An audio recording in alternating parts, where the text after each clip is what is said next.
नमस्कार। ये महाभारत कथा पूरी तरह से वेद व्यास महाभारत के ऊपर आधारित है। यदि आप इसका निरंतर श्रवण करते रहना चाहते हैं तो इस चैनल को सब्सक्राइब जरूर कर लें और आगे आने वाली सभी पॉडकास्ट के नोटिफिकेशन के लिए बेल आइकन को भी जरूर से प्रेस कर दें।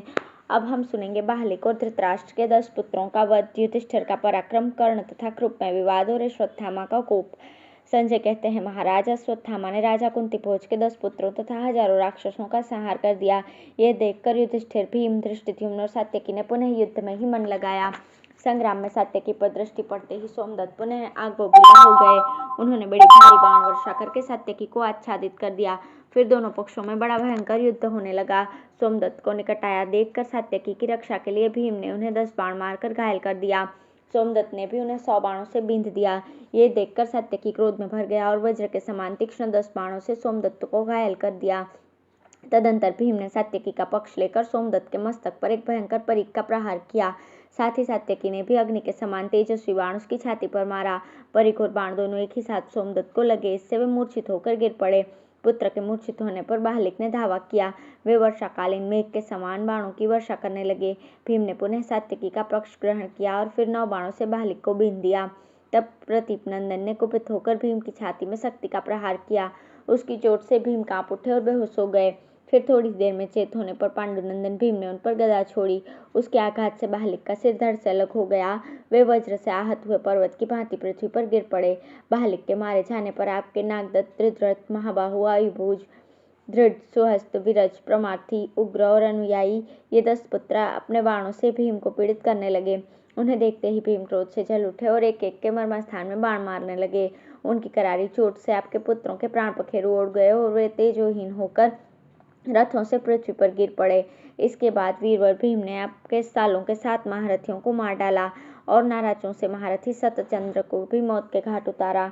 उन्हें भी मारा गया देखकर शकुनी के भाई गवाक्ष, शरभ, विभु, सुभग और भानुदत्त, ये 5 महारथी दौड़े आए और भीम पर बाणों की वर्षा करने लगे। उनसे पीड़ित होकर भीम ने 5 बाण चलाए और उन 5 को मार दिया। उन वीरों को मृत्यु के मुख में पड़ा हुआ देखकर कौरव पक्ष के राजा विचलित हो गए। इधर युधिष्ठिर ने भी आपकी सेना का संहार आरंभ किया। उन्होंने कुपित होकर अम्बष्ट, मालव, त्रिगर्त और सी विदेश के योद्धाओं को यमलोक भेज दिया। इतना ही नहीं, राजा युधिष्ठिर ने अभिसाह, शूरसेन, बाहलिक तथा बसाती वीरों का भी वध करके इस पृथ्वी को खून की धारा से पंकिल बना दिया। उन्होंने अपने बाणों से मद्रदेशीय योद्धाओं को भी प्रेतलोक का अतिथि बनाया।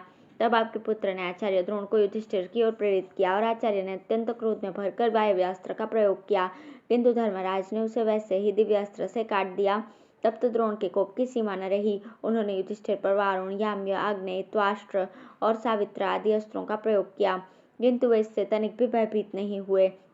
उन्होंने भी दिव्य अस्त्रों का प्रयोग कर उन सभी अस्त्रों को निष्फल कर दिया। तब द्रोण ने इंद्र और प्राजापत्य अस्त्रों को प्रकट किया। यह देखकर युधिष्ठिर ने महेंद्र अस्त्र प्रकट करके उन अस्त्रों का नाश किया।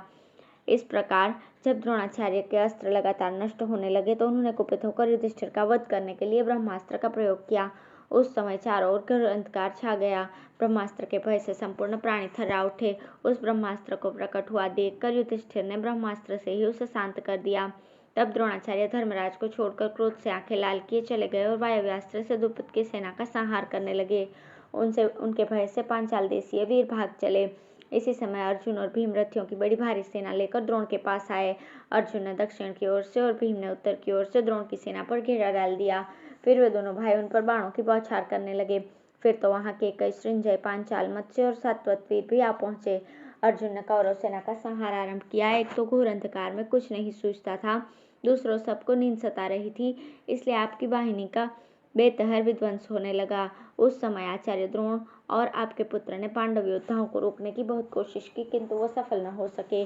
तब दुर्योधन ने कर्ण से कहा, मित्र, अब तुम ही इस युद्ध में समस्त महारथी योद्धाओं की रक्षा करो। ये पांचाल के कई मत्स्य और पांडव महारथियों से घिर गया है।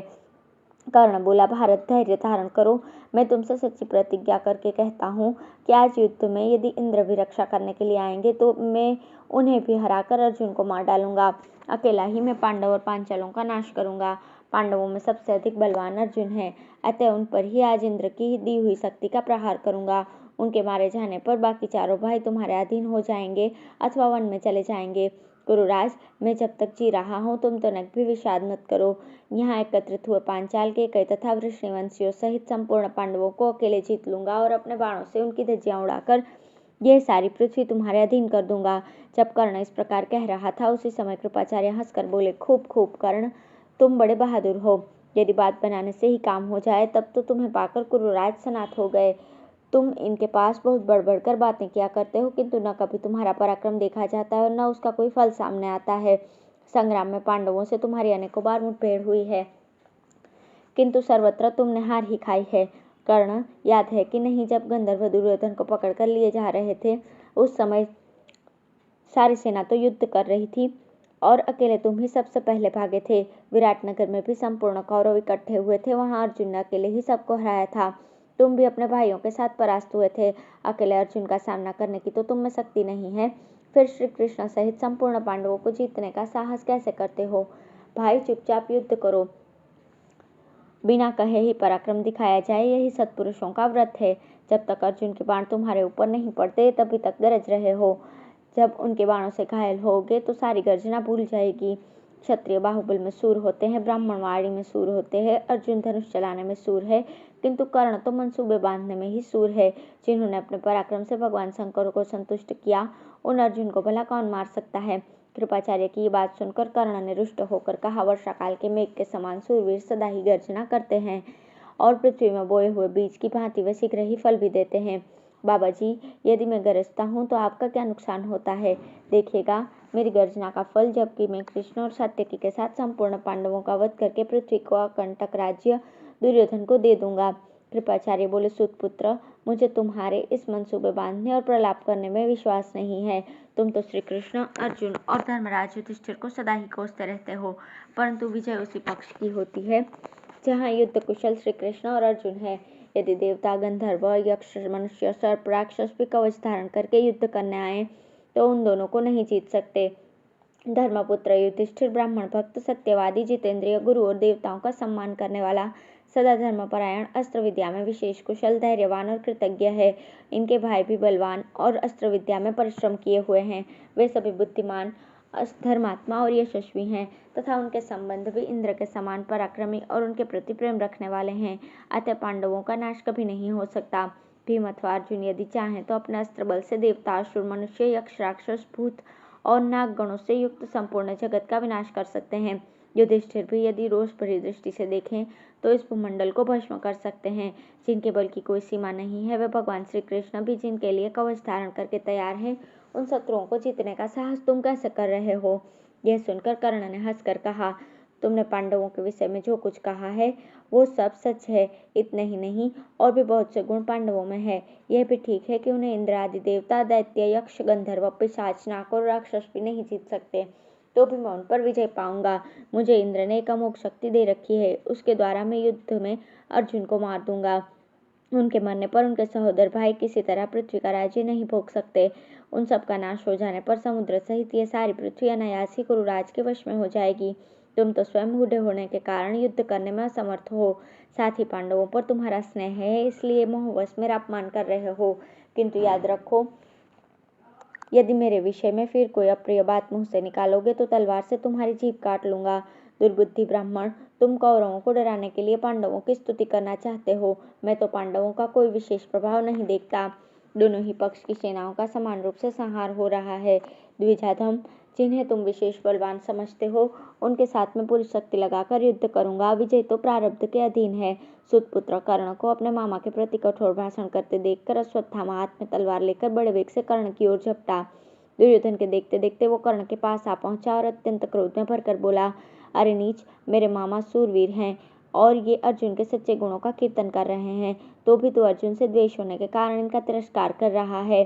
तू अपनी ही सूरता की डींग हाँका करता है, किंतु जब तुझे हराकर अर्जुन तेरे देखते देखते जयद्रथ का वध किया, उस समय कहाँ था तेरा पराक्रम और कहाँ थे तेरे ये अस्त्र शस्त्र?